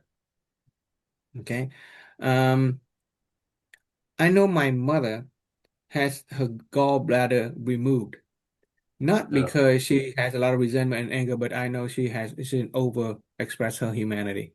Too much love. Yeah, that's for sure. So she needs propriety. She needs, wisdom. Accountability has to do with responsibility. It affects your lung and your large intestine. If you have too much grief or sorrow, it will cause your intestine, your colon, or and your lung to be diminished or in some way. Okay. Um, Lack of responsibility can make your lung be diminished. The virtue of wisdom um, is about to listen. It relates to the kidney and the bladder, the water system. And a person who has too much fear or loneliness can diminish their kidney and the bladder. Fear and loneliness prevent wisdom.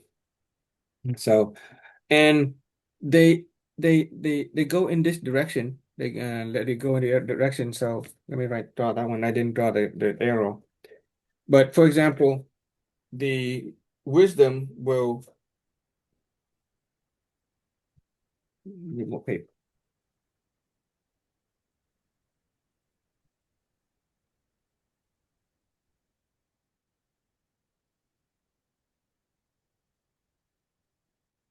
This is a system of thought. Okay, it is not perfectly scientific, but this is a system of thought that help a person orient and program their mind, their emotion, their perspective, so that they can arrive at at a, uh, a state of wholeness and completeness.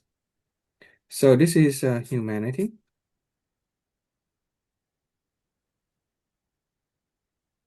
Over here is propriety.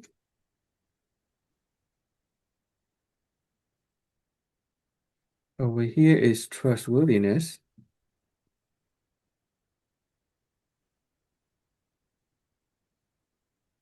English word is so long.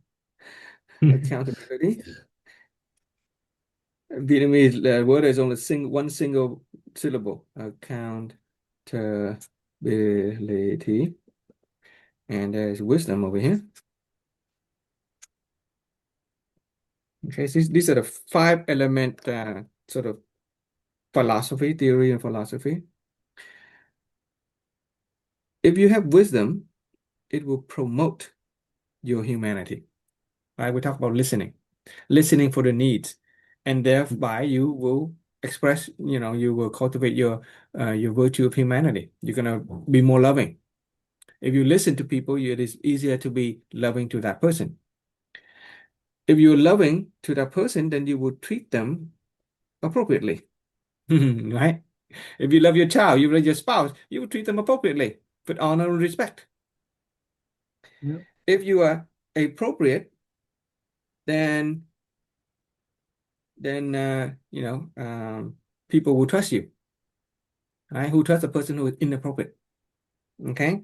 If you have trustworthiness, then it is simple for you and other people to keep you accountable. Okay. So the trustworthiness promotes the accountability. And if you are a person who is accountable, somehow that promotes your wisdom. Okay. You are responsible for yourself. You're responsible for other people. So you're going to want to listen to the needs to promote the wisdom. Okay. Now there's a reverse. There's a reversal. Too much humanity will interfere with your ability to listen. Just like my mother. A lot of love, but she's only interested in her version of love. She's not interested in listening. So her wisdom, her ability to listen to my need is diminished. Okay. If you have wisdom and you like to listen, but you listen too much, you take everybody's opinion and problems into consideration, and you're actually unbalanced. So you will let a lot of things go, and so you become not so responsible and accountable. Right? A person who listens to other people's complaint, and so after a while, yeah, they can be very tolerant, but they will let a lot of things slide. Right? And so they're not very accountable. And things can get out of balance. The account can go negative. Okay, instead of positive or balance. If you are a person who's so strict with responsibility and accountability, okay, it will actually damage your trustworthiness because you're so inflexible. You're so inflexible. People don't really want to work with you. They cannot trust you to hold space for them. No, because you work with a person who is so inflexible, you're gonna feel like you're gonna be, made wrong all the time. Yeah, Yeah. you're not gonna trust that person to be in your space, or you're not gonna hold space for them. Okay, so too much accountability, or not obviously, not enough accountability. That's not enough accountability. Nobody's gonna trust you. Even too much accountability, not making. Okay, so there's a reversal, and then trustworthiness when you don't have enough trustworthiness. Okay, so the person who's not trustworthy, then generally you are not proper. You're not appropriate. Okay, and if you are not proper, if you're not appropriate, you have no respect, then you cannot love, because Yeah. love require um, propriety. So there is a reversal. Um, so on one way, on the one direction, it is to promote, and the other way, it is to diminish. Okay, I think that's what it means.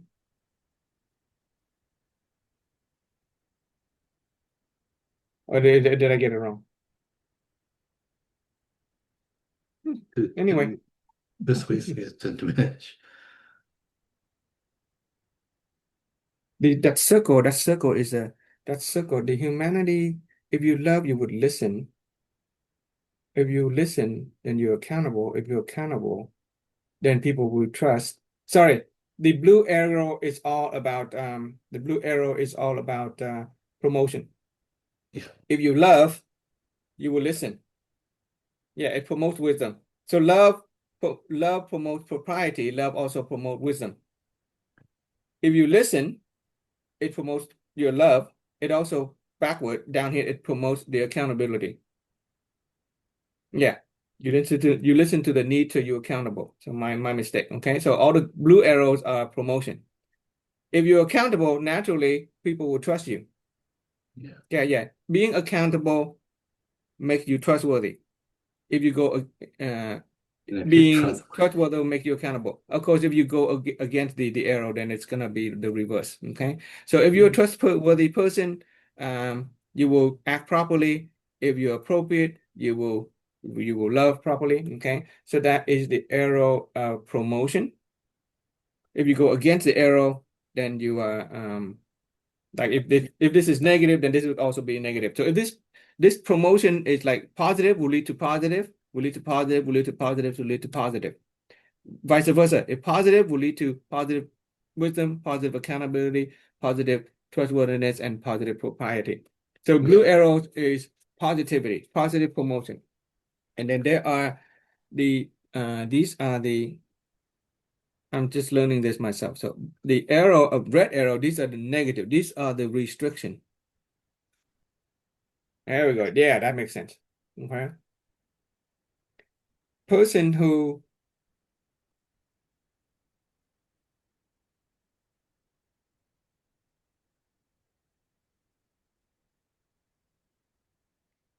is too much accountable makes it hard to love.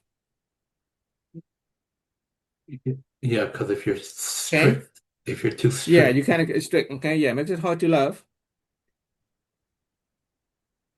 If you love too much, makes it hard to trust.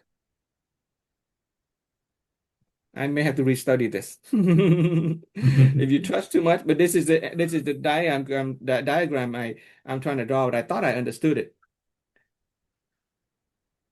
I just draw the diagram and then I will restudy it and then present it back to you guys. Okay. So I yeah, hope I beg your tolerance and magnanimity with this one. I thought I understood it, but somehow when I share it, I got messed up. Okay.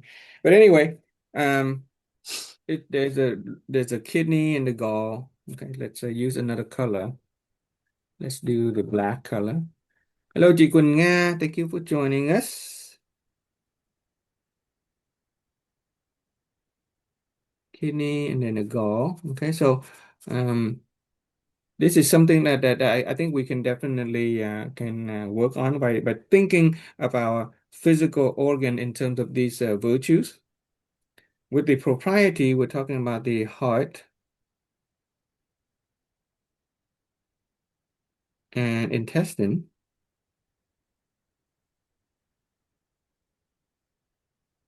Okay. The trustworthiness relates to our liver and the pancreas and the spleen. Okay. The accountability relate to our lung and our colon, which is the large intestine. And the wisdom relate to the kidney and bladder. So this is basically Eastern Chinese reference system. I just want to share it because it's part of the teaching, but obviously I need to understand it more clearly myself. Okay, that's what the diagram look like. And if you want the human nature, what color should I use for the human nature? Let's do pink. The human nature with the humanity, this is love. Let's put it inside here, love. Okay. Uh, yeah. Oh, sorry. I'm not instead of that one, I want to put the human nature, which is the nature of wealth. Yep, wealth. You can keep love there, but let's write wealth using let's write love using the same color. Wealth. Oops, green. Wealth. Just sharing you the concept, but I have not fully mastered it myself. There's a nature of wealth. With propriety, it is a nature of resting. Okay, we're gonna resting. With trustworthiness, it is a nature of eating. With accountability, it is nature of identity. Identity, yeah, it is a sense of self, okay, of not losing face, that people want to be responsible and accountable, not losing face. Wisdom is the nature of form. It is a recognition of beauty and pattern, okay, form, beauty, pattern, order in the chaos of things. Humanity is simplest simply understood as love, um, with propriety. This is what respect the law, respect morality. Trustworthiness is responsibility. Okay, responsible.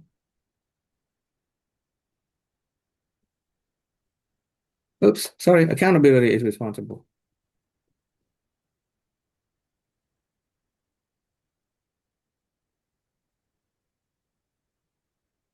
Okay, this is keep. Trustworthiness is keep. Keep words, time. With accountability, this is responsibility.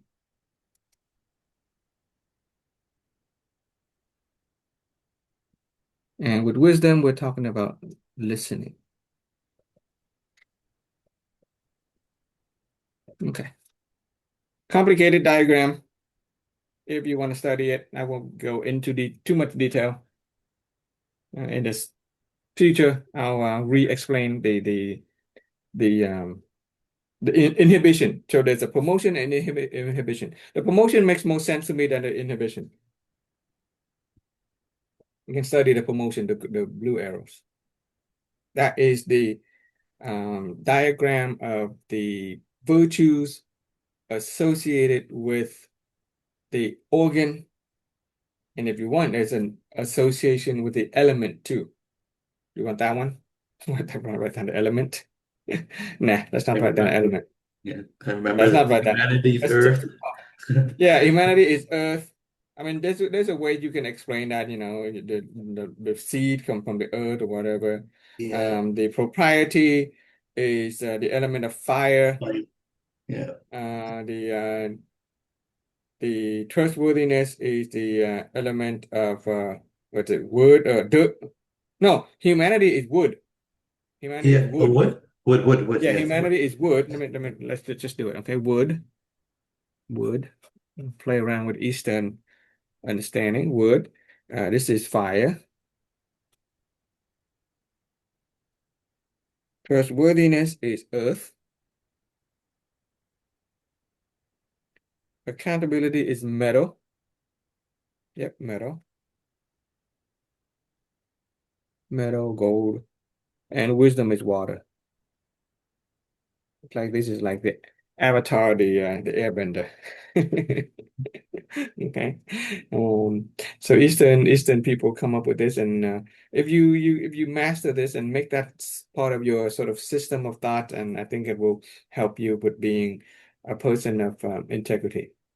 But I think it's enough. I think that's a little bit too much for us to get into. That's the whole Eastern Chinese philosophy. We want to get into that, but I think it's enough for us just to um, understanding the humanity, propriety, trustworthiness, accountability, and wisdom as a virtue that makes up a person of integrity. And a person of integrity is a person who is whole, perfect, and complete. And here's the thing. Let me ask you, is virtues and integrity something that you have to build, or is it an innate essence that we have as a human being? Is virtue and integrity something that we have to build on, or is it an innate part of our essence as a human being?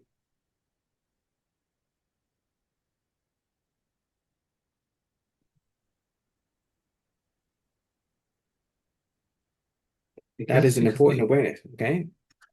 Is it something that we have to work on and build, or is it an innate part of our essence as a human being? well, you could say human being innately, they're good. So they would have everything. I guess it's in the environment that causes them to stray, and then they have to relearn to be good.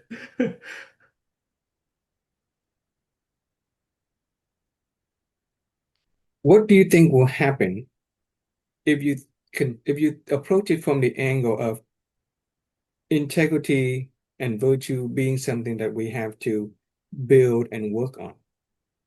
Can a person ever become whole, perfect, and complete? Can we ever become perfect in love? Can we ever become whole in accountability? Can we ever become perfect in wisdom and propriety if we work on it? Because there's a saying, to err is human. Yeah. You know that saying? To err is human. If we try to work on being perfect, we cannot ever be perfect. If we strive, people strive for this. This is Eastern Chinese philosophy. They strive their entire lifetime to cultivate, to build, to refine, to practice, so they can become a person of integrity. But we can never become whole or perfect or complete ever, because to err is human. And so it's an uphill battle to be try to become whole, perfect, and complete. It is an uphill, impossible battle. It is rowing against the current. But we're not taking that approach. Mhm. We're taking an awareness approach. We take the approach and the awareness that we are already whole, perfect, and complete. Because in the Bible, it said that human beings were created in the image of God. And God is whole, perfect, and complete. And the image of God had better be whole, perfect, and complete. And the moment that we come to a realization that we are whole, that we are perfect, and we are complete, then is it simple to love? We're complete. Is it simple to respect and honor other people? Because it's in now our nature to be perfect. Is it a simple matter to trust and be trustworthy? You don't have to work at it. You just be trustworthy. It, for people who have difficulty waking up in the morning and keeping the time, that's hard. But if you realize that it is in your nature that you are already whole, that keeping time is a simple matter, just keep time. If we understand that we are already whole, perfect, and complete, then paying back and giving forward is our second nature. It is our true nature, part of our nature, the good part of our nature. If we get that we are already whole, perfect and complete, then we can listen with perfect understanding, perfect empathy. That's why in the image for the Chinese character of listening, there's a symbol, there's a cross. That's the number 10. 10 is perfection. That is coming from the approach and the understanding and the awareness that we are already whole, perfect, and complete. And because we're whole, perfect, and complete, can we be hurt by what other people say or do? No. No, we don't need to be hurt by anything. Because we are whole, perfect and complete, do we need to blame ourselves for anything? No, because we are children of God. We are an image of God, which is whole, perfect, and complete.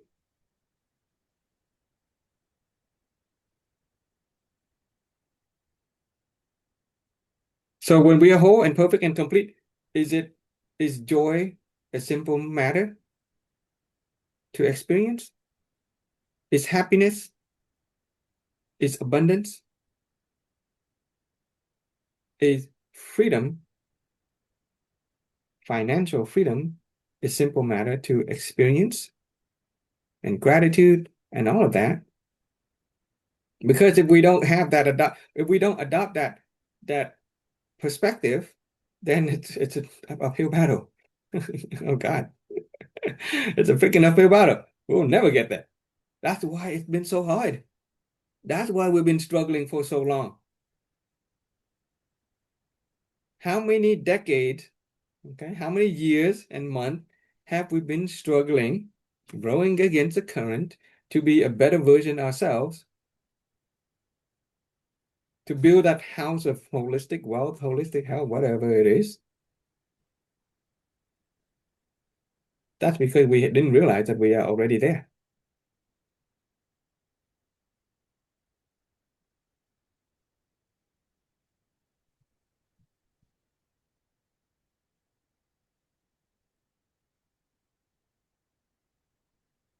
To keep that mental image. We are there. We're already there. That it becomes easy to love, okay, easy to respect, easy to trust, easy to balance the checkbook of merit and blessings, easy to listen to other people.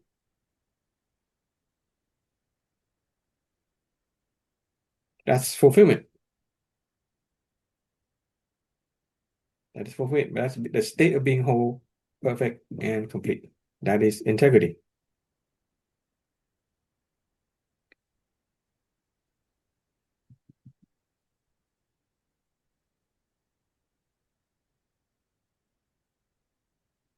Is it freeing to have, when you have that awareness and perception, is it freeing?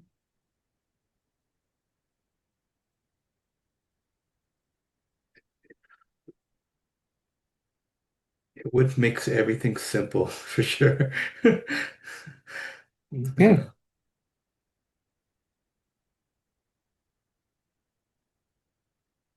But I guess, like I said, from the nurturing side of things, it's been the opposite. Yeah. How about this? What if the other person is also whole, perfect, and complete?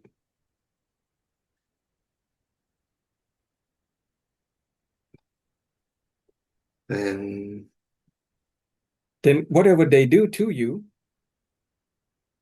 there's is the best no thing issues. that could be happen to you.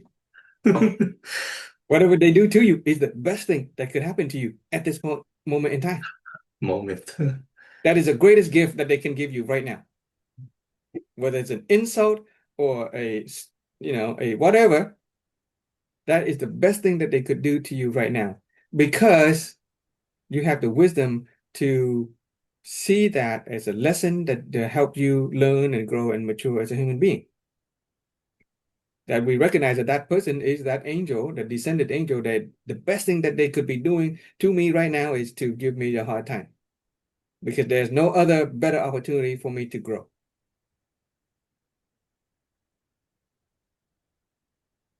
Yeah, I It guess you takes, look at it the way, takes look the at it that wisdom, way, then yeah, there's not a problem. then it's not a problem. Not a It's a gift. problem at all. Right? That's why in that perspective, people are not a problem. No problem. People are not problem. It takes wisdom to be able to see that. It takes mentality to be able to see that. It takes character to express it. It takes integrity just to be perfect and complete.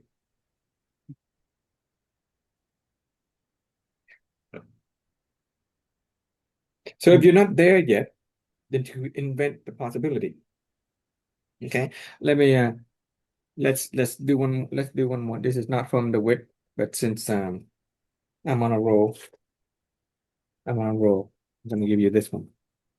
We spend a lot of time learning, okay? We spend time learning knowledge, right? Knowledge, we talk about transformative knowledge Mhm. and informative knowledge. We'll go back to um, the circle of knowledge, but different circle of knowledge. If this circle inside here represent all the knowledge that we could possibly know that we know, sorry, all the knowledge that there is to know. Okay, this whole pizza is all the knowledge that there are there in the total, you know, cognition of the universe. How much do you think we know? How much do you think we know? If the circle represent, and you're gonna draw a pie, okay, how much of this pie do you think we know? compared to all the knowledge there is to know.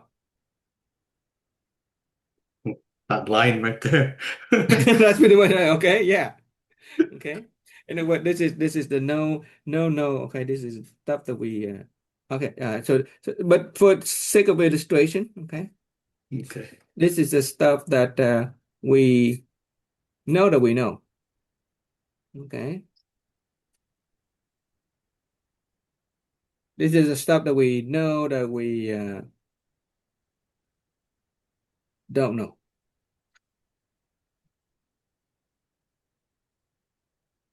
Okay. So as we go through life, we learn, whether we learn it in a Zoom or we learn it by experience, we gain more knowledge, right? We gain more knowledge. So what's going to happen is that this pie gets a little bit bigger as we go through life, right? We gain more knowledge. And so now this new pie become what we know that we know. And we go through life and we bring the stuff that we know that we don't know into this. So we get to expand that know that we know. And so we go through life and we try to expand. At some point we get, we're gonna know pretty much a lot. But you realize that no matter how much knowledge that we will acquire, that will always fall inside this circle that we know that we know. What about the stuff that we We don't know. don't know, that we don't know? How can we ever access the stuff that we don't know that we don't know? Yeah. If all if we translate into ways of being, right? What we know is the way that we have been being. Okay, our way of being. This is my way of being today. This is my way of being yesterday. This is how I was brought up, my way of being. And as we study, we learn more new ways of being, right? We learn magnanimity, we learn serenity, we learn honoring gratitude. Those are new ways of being. And so what we're really uh, expanding our circle of knowledge. We know new ways of being. But no matter how much we learn, we will never be able to access the don't know, unless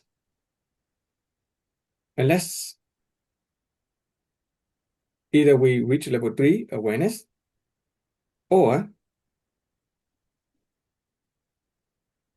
we invent.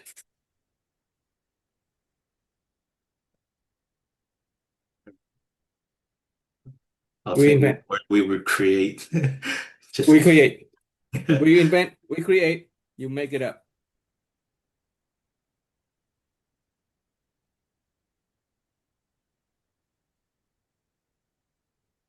So if we have never been whole, perfect, and complete, how we can supposed to know what that feels like?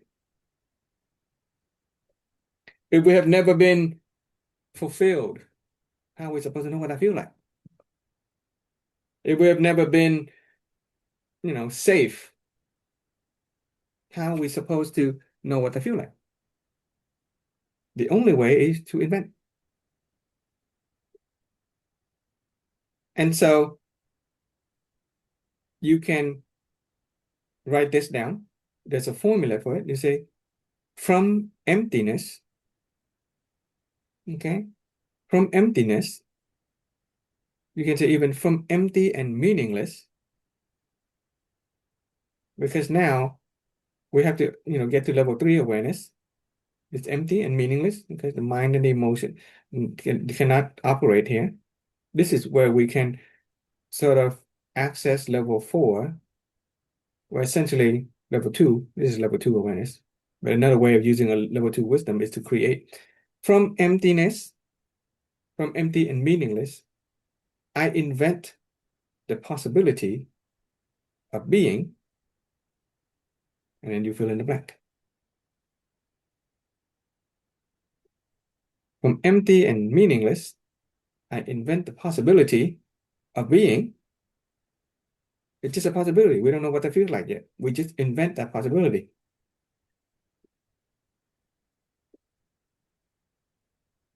Right? Because in the universe of infinite possibility, anything is possible. Anything is possible. So you fill in the blank. I invent the possibility of being what? Being happy, being at peace, being forgiving, being rich beyond measures, whatever. You invent, make it up, be as wild as you can. But here's the thing, it's a principle, it's a law of mental image. If you can invent a way of being, if you can invent a mental image, here let's focus on the way of being. It involves mental image, it involves feelings as well. So if you can invent a way of being, then eventually it will come. It's natural law. It is an operating principle of mental images. Okay. That's it. That's what I'm leaving you with today. It is a tool for inventing a new possibility of life. It's a shortcut to that reality. The other way is a long way around. We're gonna have to build it, work at it.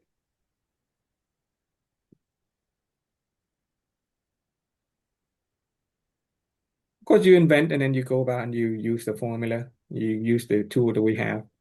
We create value for the people. We do the seven gifts.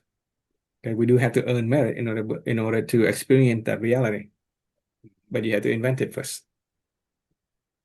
Okay, that's your destination. That is your mental image. That's it. Thank you so much, Sen.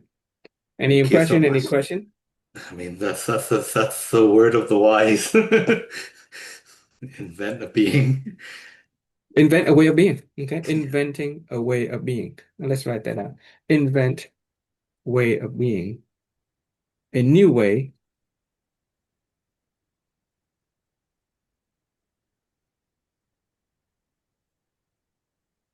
Because in this philosophy, the role of the guide is to transmit a reality, right? We transmit the reality of serenity by the triangle of reality. We give you mental images. We give you source concept. We give you uh, uh, uh, frequencies, right? That is how we, by sharing stories and by giving you concepts and all that stuff, that is our way of giving it to you.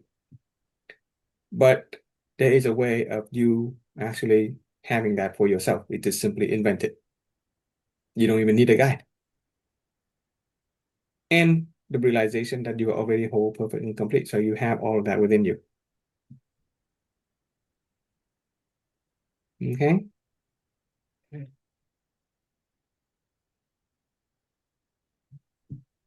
Thank you so much. Took me more than took me more than 10 years to be able to do that. I learned this in Landmark Forum 2013, 2012, 2013, something like that. Wow. Yeah. And it only now that I'm starting to be able to invent a new way of being. That's just my journey, but yours is different. Yeah. I'm sure mine's it will be quite a Mhm. journey. And all the tools that we have in the inner being course will be helpful. Okay. Those seven Yeah. gifts, the 30-day gratitude practice, the mental images, all that is gonna go into your arsenal, your toolbox, and we just kind of use it, use it, use it, use it. And one day you realize, oh, I'm not the same person. And maybe your spouse, your mom, other people say, hey, you look different. Okay. Mhm. We'll wait till Saturday when hopefully Wayne will come in and we'll discuss a time for us to get to the physical exercise. Yeah, Okay. that's fine with me. Yeah, I just yeah. So Wednesdays, Thursdays, I have to go into work.